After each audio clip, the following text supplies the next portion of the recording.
Tourism is back after the pandemic in a big way in Tennessee. This is all according to a new report from the Tennessee Department of Tourism. We reported on this week. The state hit a record $24 billion in spending. And no one was more excited about this report than Alicia Phelps. She's the executive director of the Northeast Tennessee Tourism Association. Great to have you here. Hey, thank you. We really wanted to dig a little deeper into this. This was reviewed by you as how? Good news? Absolutely. Yeah. Anytime that we see an improvement over 2020, we're excited, but to see that we were almost at our record number, that's what's really exciting with these numbers. Now, tourists are, for most folks who are watching at home, the people in front of you who aren't sure, am I supposed to turn left here or turn right here?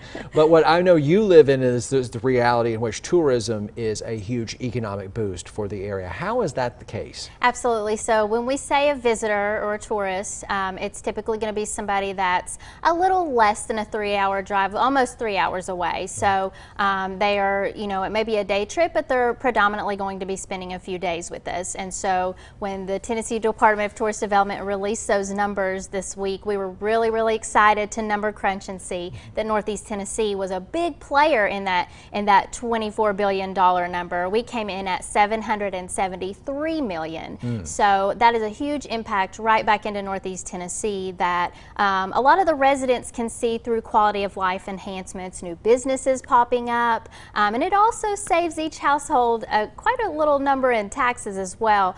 Most of the time it's somewhere between $100 to a little over $300 depending on what county you live in each year. It's a tax burden that doesn't fall to the people who live here. Absolutely. It's being paid by those who come and visit. So they come in, they spend their money, and then we tell them bye. And come back again, and many of them are. We have an 8-county region in Northeast Tennessee, and some of the bigger counties, like Sullivan County, that's got the Bristol Motor Speedway and the birthplace of country music. I mean, we know these are tourism draws, but you saw some data in there that got you excited about some of the other counties maybe you aren't thinking about. Which Absolutely. ones? So, we always know that we can depend on Sullivan and Washington County to be our powerhouses in the region. That's obviously well known. But when I started looking at these numbers, and I think I had to look at them about 3 or 4 times to continue to look at these percentage increases, are counties like Carter, Greene especially, Unicoi, and my goodness, Johnson County.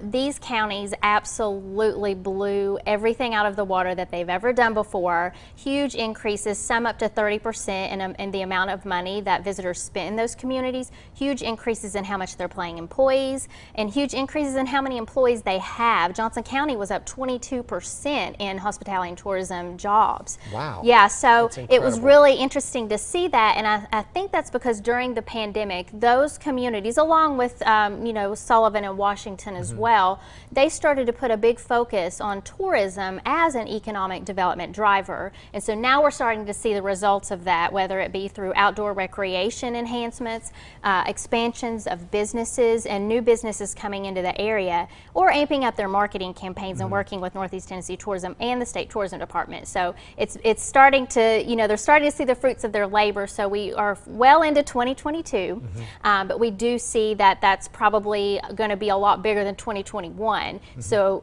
we're very close to hitting that $1 billion mark. It's definitely going to come to us in the next few years. Alicia Phelps is Executive Director of the Northeast Tennessee Tourism Association. Hopefully you know now it is big business and it makes a huge difference. Alicia, thank you. Thank you. And good luck for a record-breaking year.